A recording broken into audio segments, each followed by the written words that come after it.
Hey, this is Esoteric the Red.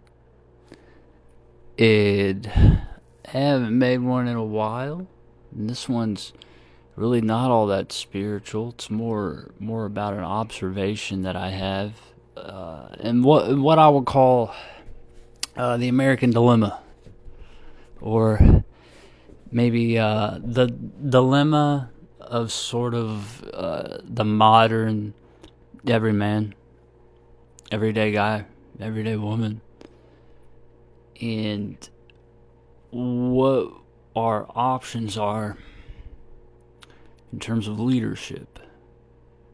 So, say for instance, you're like me, and you think that not releasing Snap before Thanksgiving is like a crazy, like unprecedented move. You didn't think you'd see an American president do that, like an American president go out of his way to make sure people weren't fed, and you like disagree with that, right? And say you disagree with why this is happening, right? Like he wants to end Obamacare, which, hey, if you want to do that, fine. But I have this thing about me about how you can't just like remove like a pillar of your society. Like, I didn't support defunding the police either, because I don't think you can just remove street protection, and put nothing in its place and expect things to be fine. Just like I don't think you can drop 15 million Americans from healthcare and just expect things to be fine. Just like if you want to get the corruption and Snap out, that's fine. If you want to mess with it and make it to where people can't eat ice cream or junk food because you consider that a treat, we'll help you survive, but it's got to be healthy food at least. I'm not going to help you kill yourself. I understand all, if you want to change things, but the complete removal of these systems, you're just leaving people stranded with stranded in the ocean, without a buoy. Okay, now say I'm somebody that doesn't agree with that. Okay, like I don't agree with trying to put people in a hostage situation where they have to pick between food and healthcare. And I think, okay, he obviously doesn't care for a large portion of Americans. I disagree with that. I would like to look elsewhere, right? And so you look elsewhere, and you're like, well, these guys are fighting for the healthcare. Maybe I can pick them, and then that's where the problem lies, is that you can't go, all right, well, I agree with them on certain issues. I agree with them on healthcare, but I don't agree with them on immigration. And so, like, what you'll do is you'll say, well, it's so important that we stop these power grabs by Trump. It's so important because, he's talking about nukes. He's making AI videos of him pooping on people. It's so important that since this guy's such a joke, that he's literally willing to not feed people during Thanksgiving. I don't think he should be a leader. I mean, he talks about making America great again. How's that? You kidding me? Every rich person has a story about how, I was on government assistance and then I became the CEO of a company that mined people's data and fired ads directly into their brain, and now I'm a billionaire. It's this. People needed help. People needed help. Not everybody on it is a piece of shit. Not everybody on it is jobless. Especially if you have a job and you pay into it. I don't care. I really don't mind. You pay into it, right? That's what it's for. But then my problem is that, if you're somebody that wants to vote against that, you don't agree with that, you're like, all right, so we'll have to vote for the left.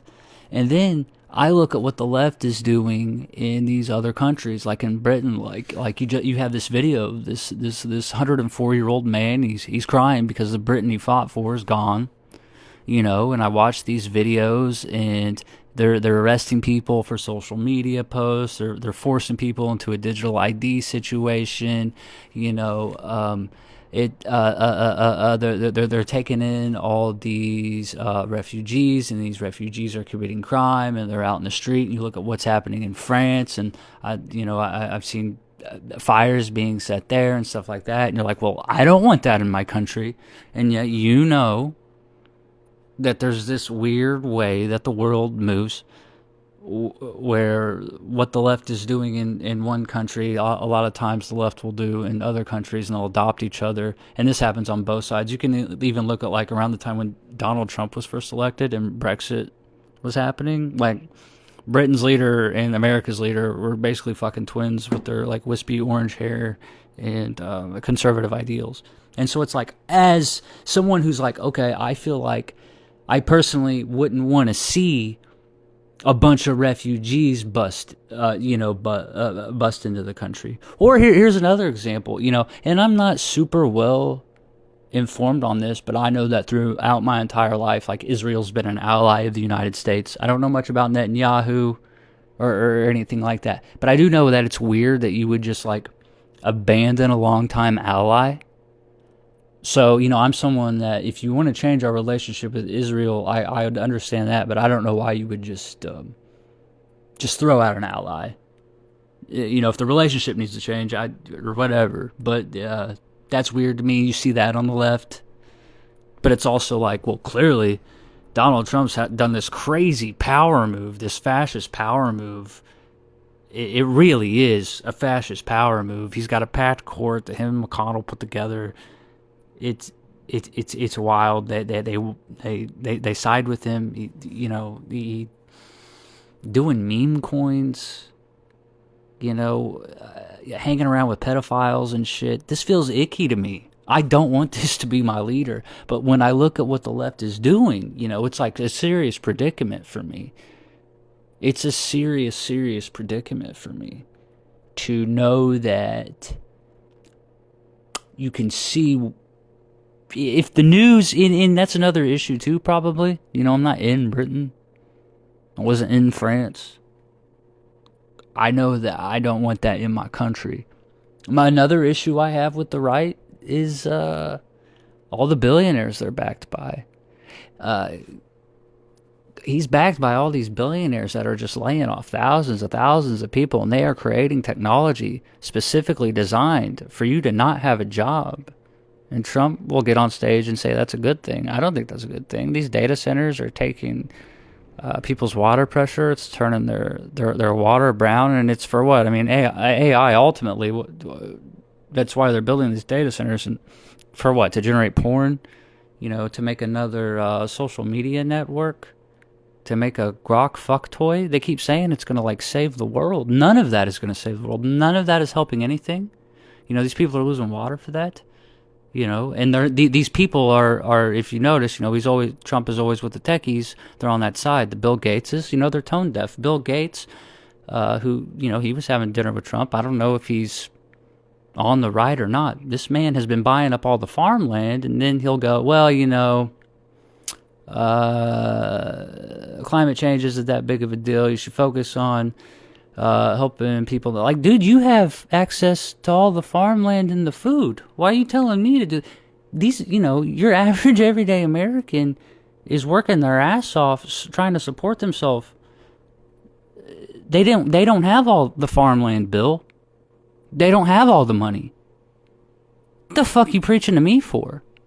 It's interesting. It's interesting. And so I don't know. I wish there was somebody on the left that wasn't afraid to say, strong borders. For instance, I'm okay with the Remain in Mexico. I am. I'm not okay with Palantir, AI, early police state spy system sending Kathy to Alcatraz, but I was okay with Remain in Mexico. I'm okay with not, busting in refugees. I'm okay with social systems. I don't like. Here's one thing that the Democrats do. It's like it's almost like if you vote for the left, you know what you're voting for because you're voting for the status quo or the status quo before Trump, which was largely just government subsidies. Like for instance, that's what makes Obamacare affordable are these subsidies, and that's actually a problem with the insurance companies themselves. Why the fuck is it this expensive? It's almost like they want to create Mangionis too. Like you're going to take 15, Luigi Mangione, who took out that CEO, you're going to take healthcare from 15 million people? You wonder why people are taking shots at you and stuff like that. And I'm not advocating for that, but it's like, you're gonna be ordered by a judge to give food to people and not do it. These are crazy things that affect people on a massive scale, on a massive level. So it really is a huge predicament with leadership in the USA. And I think the reason I say this is because people, you see continuously, well, you voted for it, well, you voted for it, well, you voted. These are our choices. This is what I'm being presented with. That a lot of Americans don't vote, but it's crazy to me because you could see how both sides, this hyper greed on the right, will squeeze the middle and lower classes out of everything, and how the left will just slowly degrade culturally under the guise of acceptance. And yet, it really won't touch the people that are forcing the acceptance on everyone. Accepting things that you shouldn't have to accept. I don't think it takes... I don't know. Anyway, that's the American predicament, I think, with our leadership choices.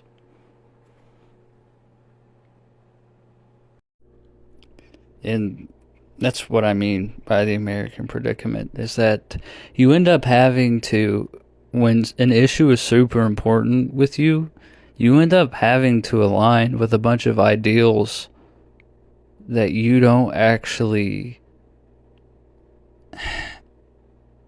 really even support or care about. For instance, I suspect some people will vote for the left simply to save democracy. And yet people on the right will be like, you're a liberal this and you're that and this. They may not even be that liberal. They might just actually feel like they're saving democracy. Or, right, you might be someone that agrees with the crazy capitalism on the right.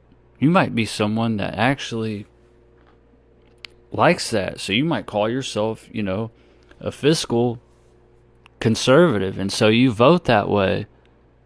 And then people are like, you're a racist, you're a racist, you're a racist. But like, you're not really a racist. You voted on your top issue, which was your the greed that you're not ashamed of. You voted with your wallet. And so you get labeled these things, that I don't necessarily consider. Say now that you're faced with the loss of health care, you're like, well, I won't vote for him. I'm going to vote for the left. And you vote specifically so you don't lose health care. Okay, well, the people are on the right are going to, they're going to have a whole slew of names for you. You get lumped into quite a large bunch of bullshit simply because you're trying to pick the issues that are important to you, which is what I highlighted earlier with how I'm like, well, I definitely don't want to vote or keep voting for a side that's willing to starve people. And that only leaves you one other option, which lumps you in with all kinds of other things. It shoehorns you into a bunch of policies that you have no say in, honestly, when you vote for things that are important to you.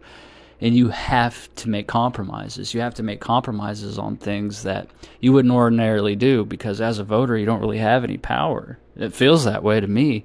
Like, if I had power, I would, there's no party that would stop attacking social systems and have strong borders. You get what I'm saying? So I really don't have any power. I have to lose one or the other. And I feel like that's truly the American predicament, If I want strong borders, there's only one way to go.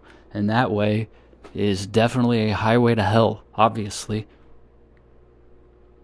And then also that, and for instance, you could vote that way. I don't know. You could vote left, and what's an issue? You could vote left and disagree with abortion and still vote left because, say, for instance, I don't know, some issue that they advocate for is important to you. And that is truly what happens with American politics is you got to make compromise after compromise after compromise, which makes you more and more powerless as time goes on. Choice isn't power. It's really not. I think they like it to feel that way.